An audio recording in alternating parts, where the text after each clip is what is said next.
अब इस केस में जिस भावना नाम की लड़की का जिक्र बार बार आ रहा है, उसे भी इंडिया टीवी ने ढूंढ निकाला। भावना वही लड़की है जो मर्डर से ठीक 15 मिनट पहले साक्षी के साथ थी। भावना ने बताया कि हत्या वाले दिन साक्षी उसके साथ शॉपिंग करने मार्केट गई थी। साहिल साक्षी को परेशान करता था, उसने उसे मारने की धमकी दी थी। हमारे साथ साक्षी की दोस्त भावना है और जिस दिन ये हत्याकांड हुआ, साक्षी इनके साथ शॉपिंग करने गई थी, एक बर्थडे पार्टी में जाना था। क्या कुछ हुआ ये बताइए भावना। 28 तारीख को साक्षी आपसे कब मिली, कब से उसे जानती हैं, क्या हुआ था उस दिन? वो मेरे पास 4-5 बजे आई थी, फिर हम गए थे कपड़े उपड़े लेने, कपड़े उपड़े लेके आए, फिर घर में वो बैठी थी मैंने कहा जाओ नहा लो, कपड़े चेंज कर लो। फिर मैंने उसे 500 रुपए दिए, मैंने कहा जाओ कि क्या कहते हैं एक जोड़ी कपड़े लिया ना उसकी नीतू की लड़की के लिए। तो उन्होंने बोला ठीक है। कपड़े उपड़े लेके वो 1-1.5 घंटे बाद आई। फिर उसके बाद हम 8:30 बजे के करीब चले गए थे ऑफिस की तरफ। वहाँ पे फिर उनने बोला मेरे को फ्रेश होने जाना है, तो मैंने कहा ठीक है। तो मैंने कहा चलो नीतू के यहाँ हो जाना, उनने मना कर दिया। तो मैंने कहा चलो ठीक है, तुम होके नीतू के आना, दूसरी स्कूटी पे मैं जा रहा हूँ। मैं चला गया, वहाँ गया तो गली के लड़के का फोन आया कि क्या कहते हैं जो तेरे साथ तेरी लड़की थी ना एक, उसको किसी ने मार के फेंक रखा है पीपल के पास।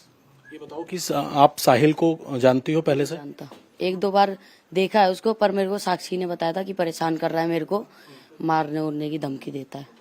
साक्षी ने क्या बताया था साहिल के बारे में, कब से जानता है, उसकी क्या दोस्ती थी, उसके साथ रहती थी, क्या बताया? वो कह रहा था कि किसी बताइए। वो कह रहा था किसी से बात उत मत करा कर वरना जान से मार दूंगा। और साक्षी कब से जानती थी साहिल को, ये बताया कि कब से वो परेशान कर रहा था? वो बहुत टाइम से कर रहा था, बस उसने यही बोला था कि परेशान करता है, एक बार समझा दो। तो हम सब गए थे समझाने उसे। साहिल को यही बोला था हमने, भाई परेशान क्यों कर रहा है, क्या मैटर है तेरा, जब ये लड़की तेरे को नहीं बोल रही तू क्यों कर रहा है परेशान। तो उनने मना कर दिया था, कह रहा भाई नहीं बोलूंगा मैं। हम लोग आ गए थे। फिर साहिल और साक्षी कब से रिलेशन में थे? क्या नीतू के घर भी आना जाना था क्या साहिल का? नहीं, वहाँ नहीं आता था, वहाँ नहीं जाता था साहिल। और क्या कहते हैं नीतू के पास रहती थी वो। मेरे 1 हफ्ता हुआ है मेरे से उसकी बातचीत हुए। उसको घूमने फिरने का शौक था, उसकी मम्मी घूमने फिरने नहीं देती थी। मतलब सही है, मतलब वो लड़की आधी रात में घूमेगी फिरेगी, इस मारे रोक टोक करते थे वो। क्या काम करती थी? तो साक्षी कुछ नहीं करती थी। अच्छा, आपसे पुलिस ने कोई कांटेक्ट किया, क्योंकि आप लोग साहिल के पास भी गए थे मिलने के लिए, उसे समझाने के लिए? अभी तक पुलिस ने कोई कांटेक्ट किया है आप लोगों से? अभी तक नहीं। अगर पुलिस कांटेक्ट करेगी तो आप बताएंगे पुलिस को कि आप लोगों ने क्या कुछ देखा? नहीं, हाँ ये मैंने बताया था कि हम गए थे पहले, 2-3 सर थे, उनको बताया था कि हम पहले गए थे उसे समझाने उमझाने। तो उन्होंने बोला ठीक है मैं आज के बाद नहीं बोलूंगा। फिर हम लोग आ गए थे उधर से। आपकी दोस्त की हत्या हुई है इतनी बुरी तरीके से, आपने सीसीटीवी देखा होगा, कुछ कहना चाहती हैं पुलिस प्रशासन से? कैसा एक्शन बोलना था बोल दिया मैंने।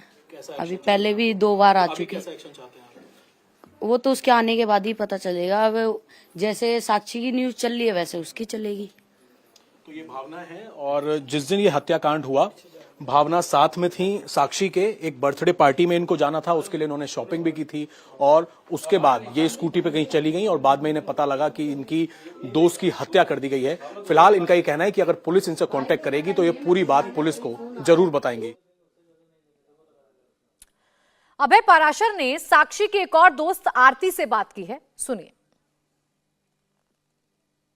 हमारे साथ इस वक्त आरती मौजूद हैं, जिनसे हत्या से थोड़ी देर पहले साक्षी ने मुलाकात की थी। क्या अपने बारे में बताया था, क्या वो परेशान थी? आरती, साक्षी से आपकी मुलाकात कब हुई थी? मेरी मुलाकात हुई थी उससे उसके हत्या के 2 दिन पहले हुई थी, जिस दिन वो बहुत खुश थी। क्या बात हुई थी उसकी आपसे? बात कुछ नहीं, बस यही मिले कि आप कब मिलते नहीं हो जल्दी, हाय हेलो हुए, बाजार में साथ रहे। उसके बाद सब कुछ सही था। उसके बाद जो हुआ पता नहीं था मुझे। फिर भावना के पास आई वो, फिर अब मुझे खुद पता चला झबरू भाई के पास कि ऐसी बात हुई है। भावना कौन है? भावना फ्रेंड है। किसकी? वो उसी साक्षी की। हाँ, साक्षी की फ्रेंड है। हाँ। अच्छा, ये बताइए कि आपको साक्षी ने कभी बताया कि उसे साहिल परेशान कर रहा है? नहीं, हमें कभी नहीं बताया उसने, कभी नहीं बताया। हत्या से 2 दिन पहले जब साक्षी आपसे मिली थी, उसने अपनी लाइफ के बारे में या कोई परेशानी उसने कुछ बताई?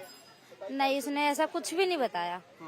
वो करना अपने किसी चीज के बारे में बताती नहीं थी पहली बात तो। साक्षी और साहिल की दोस्ती के बारे में आपको कब पता लगा कि साहिल से उसकी कब से दोस्ती है? मुझे तो साहिल के बारे में बिल्कुल ही नहीं पता। वो कब उसकी दोस्ती हुई कब नहीं हुई कुछ भी नहीं मालूम उसके बारे में। बस इतना जानते हैं, वो हमारे सामने जब भी थी अकेली थी और अकेली आई थी। ये साक्षी जो है कहाँ रहती थी, किसके साथ रहती थी? वो नीतू के साथ अपने फ्रेंड के घर रह रही थी। उसका हस्बैंड जेल में है, वो उसके बच्चों को देखती थी और कुछ बात रही थी। उसकी मम्मी लेने गई थी, उन्होंने बोला मम्मी लड़की का बर्थडे, मैं बर्थडे के बाद आ जाऊंगी। और उसने अपनी माँ से बहुत सारी बातें करी कि माँ हर चीज के बारे में बात करी मम्मी के। बर्थडे पार्टी के बारे में कुछ बताइए, ये किसके घर पे कब ये बर्थडे पार्टी थी, कौन कौन था? बर्थडे के बारे में मालूम नहीं किसके घर था और किसके घर नहीं था, पर इतना जरूर मालूम है उसे नीतू के घर पे ही था बर्थडे।